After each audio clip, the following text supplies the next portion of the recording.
Hello, America. How are you? In a time when suspicion, misinformation, and division threaten to unravel our shared story, we believe it's time to listen again. Here on the Voices of Americans, we gather real people for real conversations, sharing truths, not headlines. Stories have always been the heartbeat of change, and like the words etched into our currency, e pluribus unum, we believe that by listening to one another, we can remember who we are and imagine who we might become. This is Voices of Americans.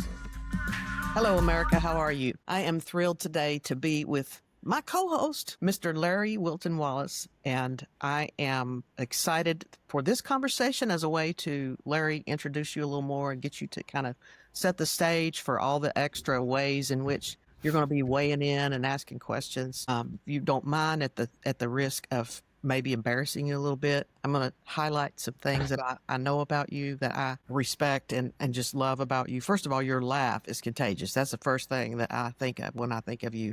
I don't know if anybody's ever told you that before, but you have this kind of unique giggle, which I think is just priceless.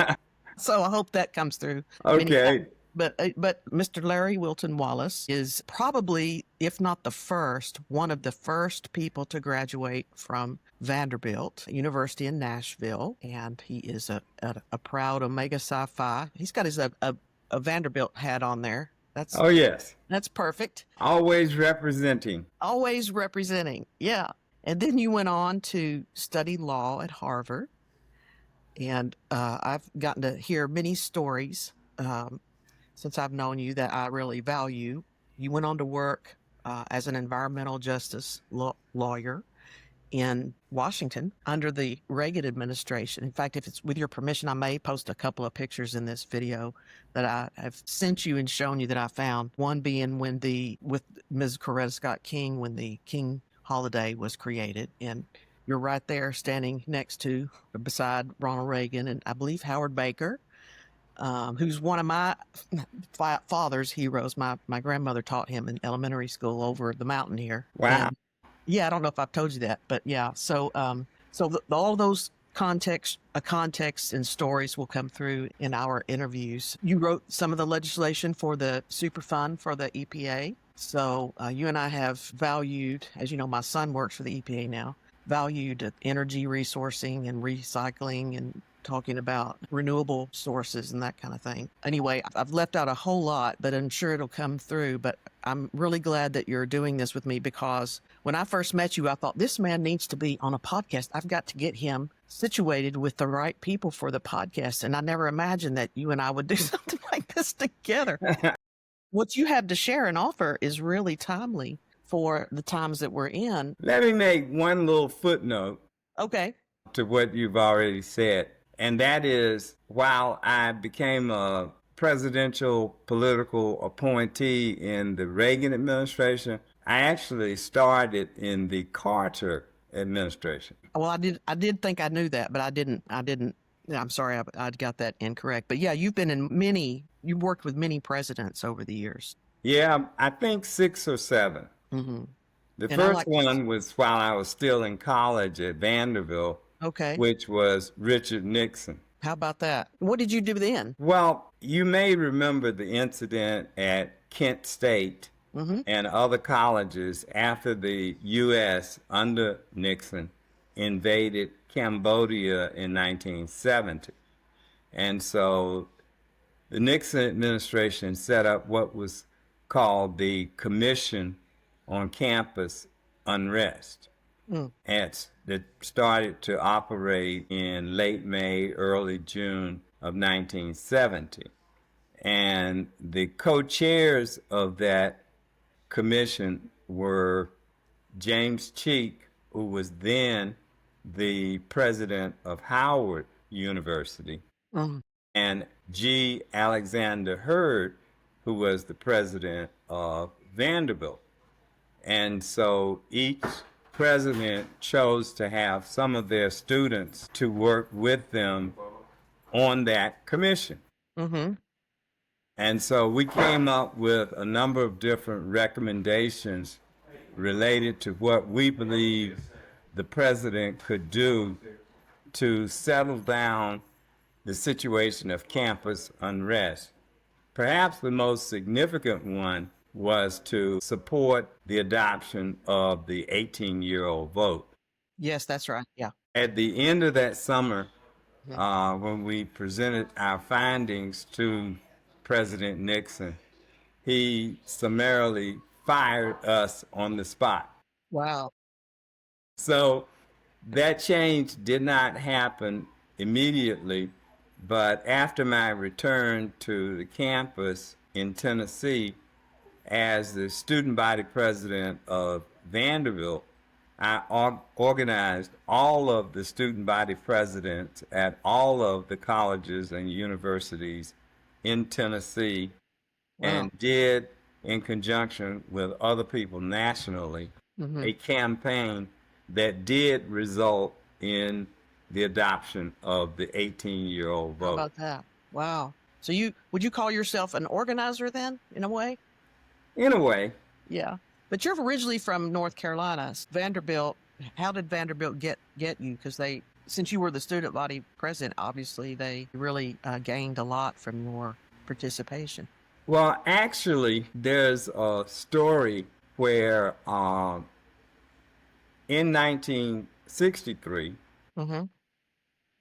Joseph Califano, as the secretary of what was then called the Department of Health, Education, and Welfare, adopted what was called the Califano Rule, which basically said to all colleges and universities in the U.S. that in order to continue to receive federal funds, they had to integrate. And the then chancellor of Vanderbilt did not want to cooperate with that.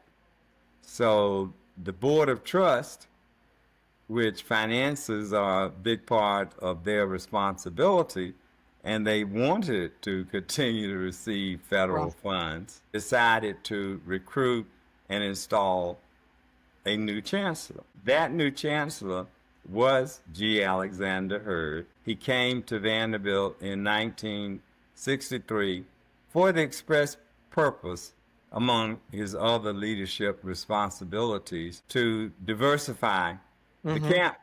Vanderbilt admissions followed a strategy of developing a system of feeder schools where they would identify schools, high schools basically, that they thought could provide the quality and level of students who would perform well in a competitive environment like Vanderbilt. It turned out that my high school was chosen as a part of that group. There was Parker High School in Birmingham. There was St. Augustine's High School, an all-boys Catholic school in New Orleans. There was my high school, John W. Ligon, in Raleigh. The admissions office developed relationships with the principals and the guidance staff of those high schools. And each year they would basically have a conversation where Vanderbilt admissions would ask, who you got? Yeah. And in 1963, homegirl of mine, Diane White, was the person who entered Vanderbilt in 63. And then in 64, Henry Robinson entered Vanderbilt. And then in 68, I became the one that they got. Yeah. That's amazing. Yeah. That must feel like you must be very proud of that, and also other feelings as well. That must have been tough, you know? Well, it was a good strategy looking back on it. I'm sure Vanderbilt wanted this project to succeed, and therefore it was no use to look across the board at all high schools, at all academic levels and performance, and try to fit a square peg into a round hole. So what they did was using things like standardized test scores, performance of prior students from that high school, who did matriculate at Vanderbilt and then look forward. At the time, I was a National Merit Scholar. I scored 1585 out of 1600 on the SAT. I had other national test score successes. And so it put together what appeared to be a fit. And looking back on that, I think it was. It was a fit, yeah. And also, I don't know if I mentioned, but G. Alexander Hurd, at the time before he came to Vanderbilt, was dean of the graduate school at the University of North Carolina, Chapel Hill. Oh, okay, so you knew. So there was a double sort of whammy on North Carolina, Vanderbilt, and the efforts to diversify the student body. One thing I appreciate about your mind, is it okay if I call you Larry? Of course, always. Yeah. One thing I appreciate about your mind, Larry, is that you see the larger picture and can think not just historically, but strategically at the same time. And I think that's a real gift of your intellect that you bring to all solutions. And you do focus on solutions as much or more than the problems, but you have to identify the trajectories of how the situations emerged and then implement the solutions. I really appreciate that about your. In fact, my LLC, through which I continue to do some consulting, is called Paladin Solutions. Yeah, right. Paladin was a 1950s cowboy movie where you had Paladin, who resided in San Francisco, and would pass out cards that said, "Wire Paladin, San Francisco, have gun, will travel." Yeah. Well, I went to Furman, so we think of Paladins similarly in terms of an icon. Yeah, iconic. Yes, the knighthood. Yeah, that's right. Yeah. So, okay, so we won't be able to cover everything there is to weigh in on you, but you've had experience at every level of government, starting in the early days of your life. It's almost like you were destined to go all the places you went and understand systems and structures. So today, and we're taping this actually right before the military parade, and while we don't need to focus on that, there are all these protests that are happening, and of course I don't know what this is, day 120 maybe of the second Trump administration. So given that you've had all the ins and outs with multiple presidential administrations, you have been committed to and devoted to how DC works, and the federal funding and whatnot. What are some of your takeaways for what it's been like to watch this rollout of this second term? I'm putting you on the spot. I didn't give this as a prep. It's been very challenging, exasperating. It's been a once in a lifetime experience. I think many of the things that we are forced to confront and deal with today don't have much, if any, precedent. So it's a new frontier. It's a new paradigm. I don't think we've ever had a president who was a convicted felon before. I don't think we've had a president who has exhibited as many autocratic tendencies as the current president. And I don't think we've had a president who is willing to step away from the civility and the customs and history of the country as we know it. And he appears to have a broad, selfish streak and is not interested a lot of times in details. And to do the kind of work that's required, details are really essential. The federal government, over its almost 250 years of history now, is a very, very complex organization. And it requires both the energy of the young and the wisdom of what we'll call more mature and experienced minds. Mm-hmm. And I think with the appointees of this administration, they have basically thrown caution to the wind and are relying more on public relations strategies to operate the government than substance. Uh-huh. I'm literally shocked at the number of cabinet appointees who have as their primary job history being an on-air host with Fox Yeah. and not having the depth and breadth of experience about government in general and the federal government more specifically.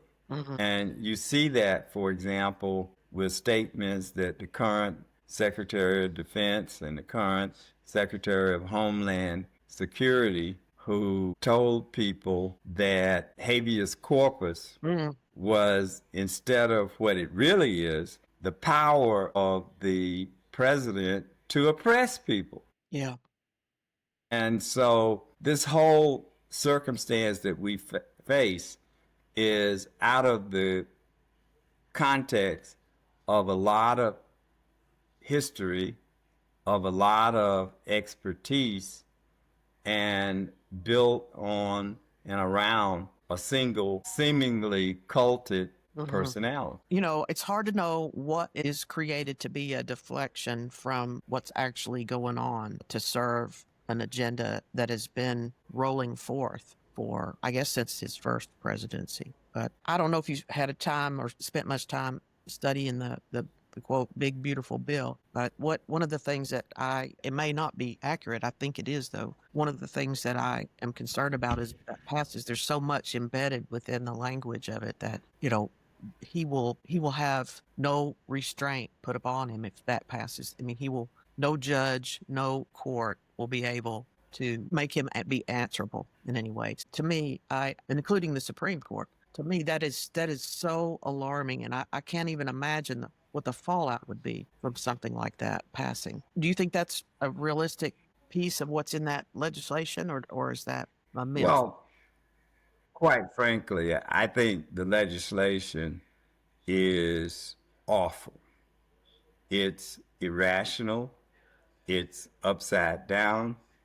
It operates on self-interest, particularly for wealthy persons and corporations. And it is devoid of compassion.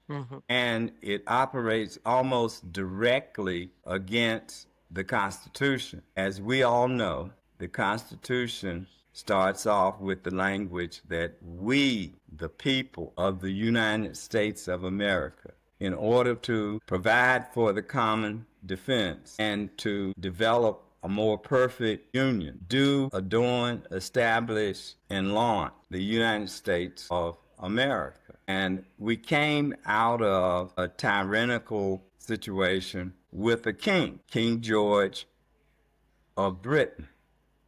And today, with all of the, I believe, over 2,100 demonstrations that are scheduled to take place, they are basically saying no king. And that the president of the United States is not and should not be empowered with the divine right of kings, which puts common people at the bottom of the list without any compassion or any concern about the common interest of the country and the people who live within it. And so we really find ourselves in a topsy-turvy environment. And at the same time, this is all doubly complicated by circumstances in various regions around the world with other confounding circumstances like the plight of the Palestinians in the Gaza Strip, the attack that the Russians and its dictator Putin have launched against Ukraine, and most recently, the attack and what's likely to be retaliation between Israel and Iran. Mm-hmm. And what's needed now is a United States of America and a president with a steady hand and with the population of not only this country, but the world whose interests should be served at heart. Mm. And with all of the experience and expertise that could be brought to bear on those circumstances, I don't see us even in the same ballpark. Right. Perhaps not even in the same state, and beyond that, perhaps not even in the same world. Mm. The worldviews are so diametrically opposed and different than what I and other people with government experience believe should be brought to bear on these dangerous and critical circumstances that this country and the rest of the world faced. Mm. And the outcome is nothing but uncertainty.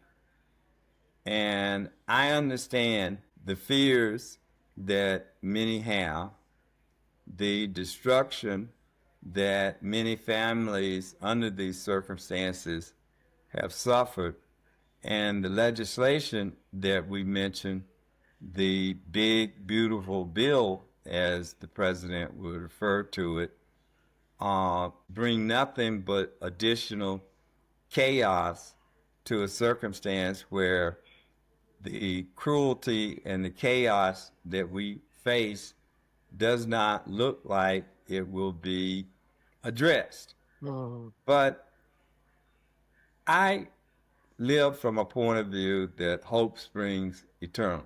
Good. We got through, one way or the other, the Civil War, World War One,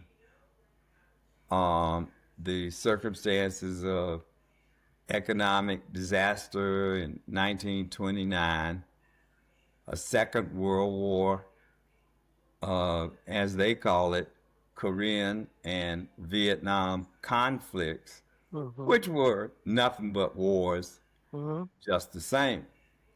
And each time that the challenges have been presented, be it McCarthyism or Jim Crow, Mm-hmm.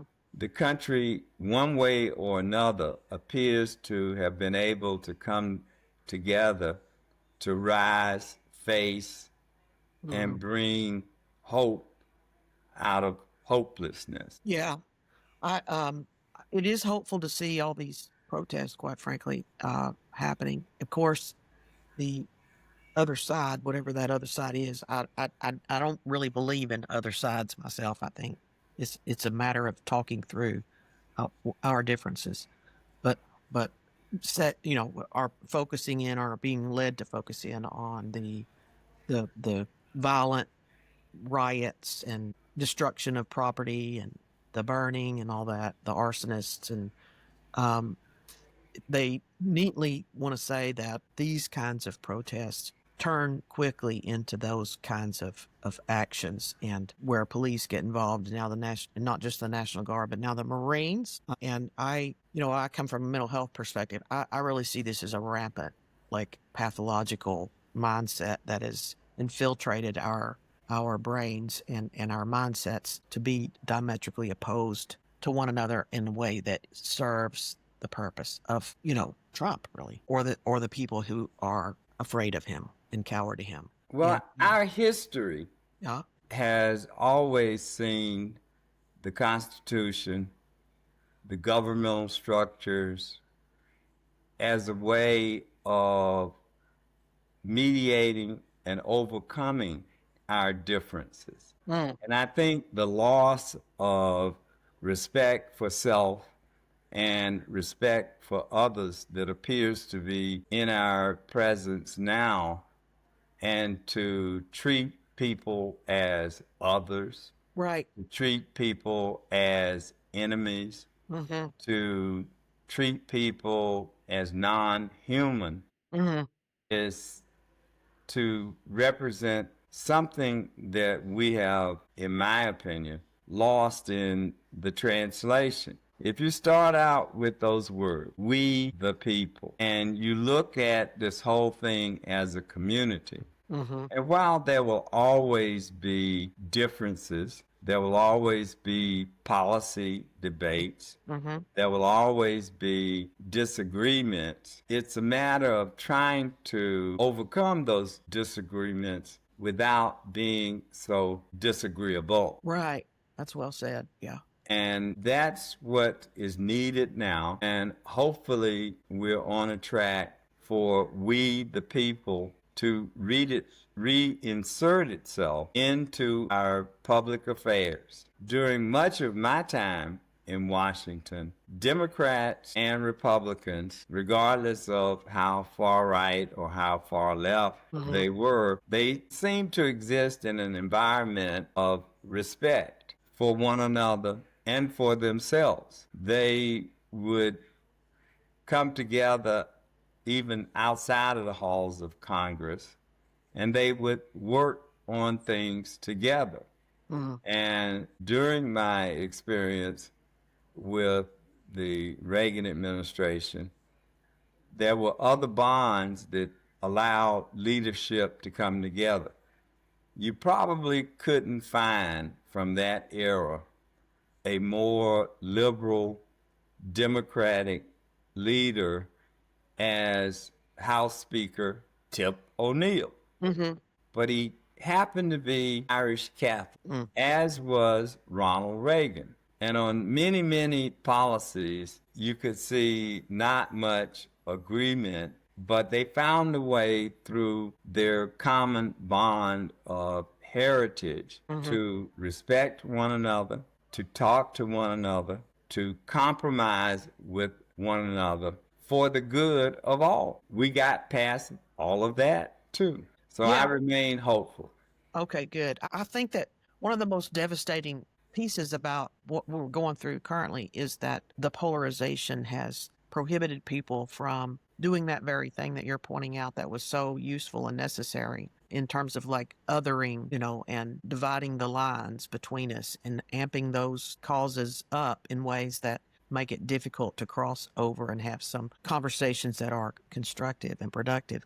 It's like the rhetoric wars become cultural wars. It's become, I guess, the thing that I'm really drawn to your experience and your ways of thinking. You are able somehow to transcend some of that polarization. We've almost forgotten the history of how there was a time when you could be different and have different ways of thinking and come together and discuss and work things through. And I'm afraid that the shutting down and the shutting out and the firing and the AI stuff and the is making us become even further apart. So I want to ask you, what is it about your experience, do you think, or how is it that we can remember a part of who we are as people, human beings, to help us transcend and see beyond these traps of words? Well, this is a phrase I probably shouldn't use, but we remember from the 60s where during the strife with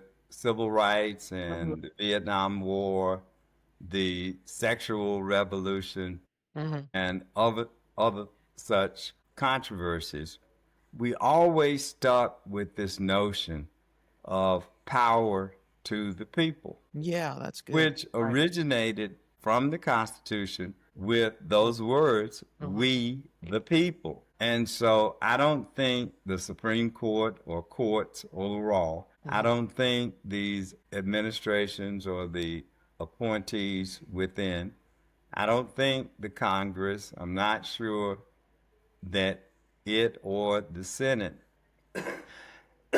can do what needs to be done without having the backing of we, the people. Mm. And perhaps this expression of frustration that we will also see today with the No King demonstrations, that the regular people, and those people actually have a lot more in common than whatever their differences Right. might be. Mm. We want to have safe streets. Mm-hmm. We want to have decent and adequate housing. Mm-hmm. We want to have income or other means of satisfying our needs. We want to have hope with a future Mm-hmm. for ourselves, our children, our grandchildren, and with some notion that we will become that more perfect union. But another thing that I've noticed over my time is that every time you have things that provide a few steps forward, Mm-hmm. there's almost always some level of backlash Okay. that takes things a few steps back. And with the current occupant of the White House being term limited, and even though the remaining 3.5 years is a long time, we do have hope that this too will pass Mm-hmm. and that goodwill will overcome the evil, the Mm-hmm. lack of compassion. The cruelty is the point sort of environment Mm-hmm. that exists today. Yeah. Okay. So that's taking, hopefully, what will be the long view, Mm-hmm. and that some of these things that are happening today, we will hopefully in the future be able to look back and see them for what they are, Mm-hmm. as evil, selfish skirmishes Mm-hmm. that were overcome. That we're overcome. Yeah, that's a good way to think about transcending and getting to the other side. Yeah. Well, I'm excited that you are joining me in this adventure. You're the one that kind of named this podcast. I had no intention of doing a podcast, but because of you, we did it based on that storytelling group. And you said when they shut down the Voice of America, the funding for that, you said, Well, I'm excited as well. yeah. And I congratulate you on all of your tireless efforts to pull this together and to invite others like myself to participate with you, Mm-hmm. because a part of what is needed is with the we the people concept and the voices of Americans concept to move through the broader population to things that can hopefully provide some of the needs, wants, and desires.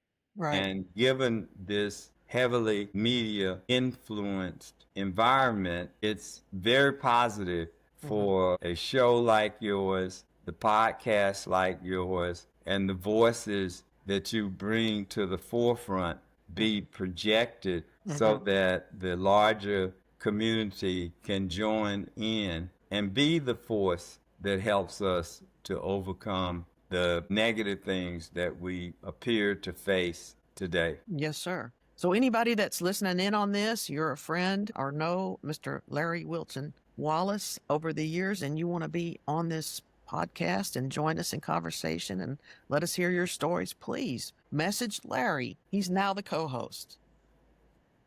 Thank you. So Thank you. much. Yeah. Yes, in fact, I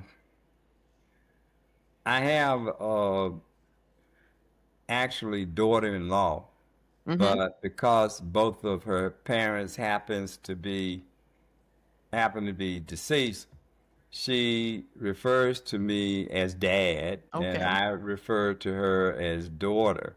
Mm-hmm. And I got a frantic call from her early this morning. She is a stock trader, investor, financial advisor for various people. And she was trying to struggle with and wanted to talk to somebody who might help her put the current economic circumstances into some context. Mm. About 10 days ago, through some weak signals that she overheard about actions that OPEC was planning, that even before the Israel-Iran conflict, that the price of oil was going up. And she advised her various clients to get into oil. Right. Take some part of your portfolio, put it there. And believe it or not, those people made a lot of money in a short period of time. Yeah. And so one of the things she was discussing with me before this podcast today was, is this a short-term circumstance, or in terms of employing the right set of investment strategies that people could benefit over the long term? And the first thing I said to her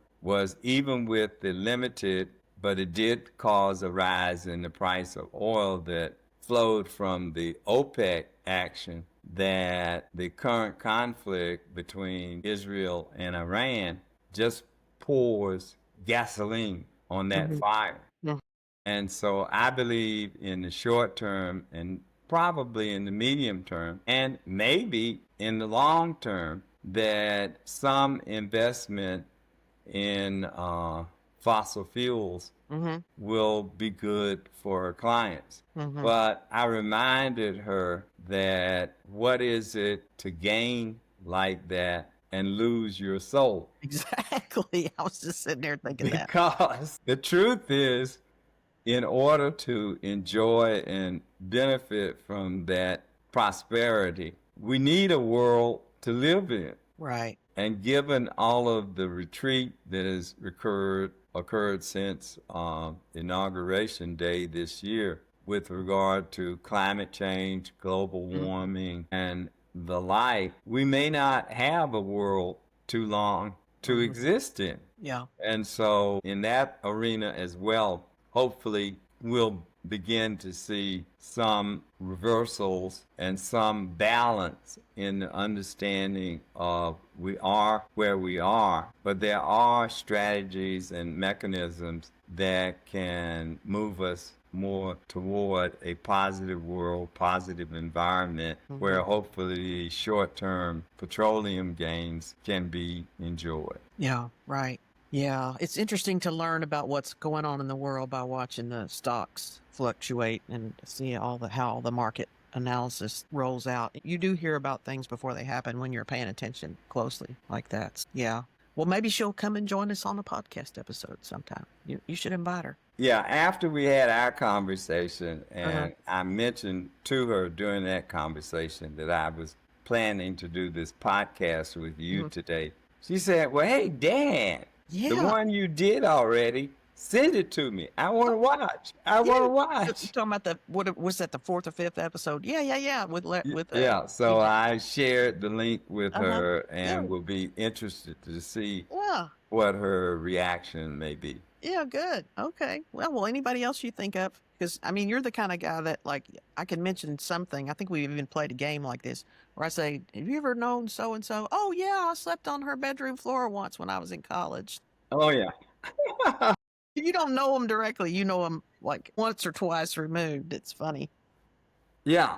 Anyway. Well, hopefully it is true that all of us are connected in some way by the universe. And it's possible to move through life and ignore it. But it's also possible, and my draft book is working under a working title of my life as a witness to history. Yeah, that's good. I like that, because that's really what you have done and been. Yeah, that's good.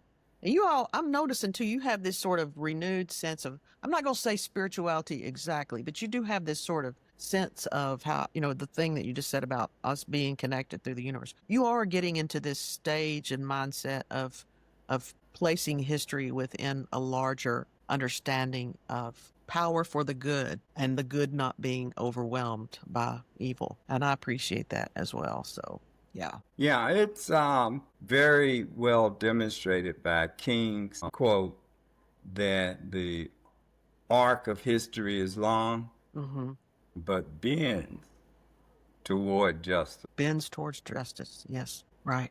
Let justice roll down like waters. It's raining in D.C. today. I like that. You I detect a little devilishness in you, Reverend. Yeah.